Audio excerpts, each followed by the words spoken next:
So I'm gonna make my cauliflower Parmesan cheese cauliflower.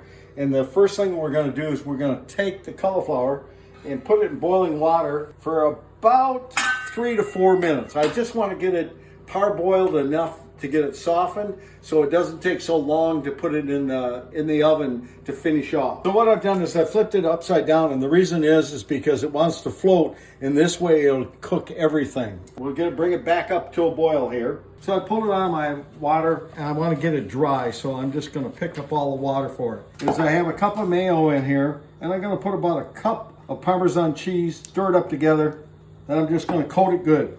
So I've got this all covered with the Parmesan and also the mayonnaise. I'm gonna stick it in the oven at 375 for about, I'm gonna check it in 20 minutes because I don't overcook cauliflower. Okay, so I'm gonna take this out of the oven. It's done now. Don't overcook your cauliflower. It's just about perfect. It's al dente, if you wanna say that. We're gonna cut a piece here, put it on a plate, and see what we got.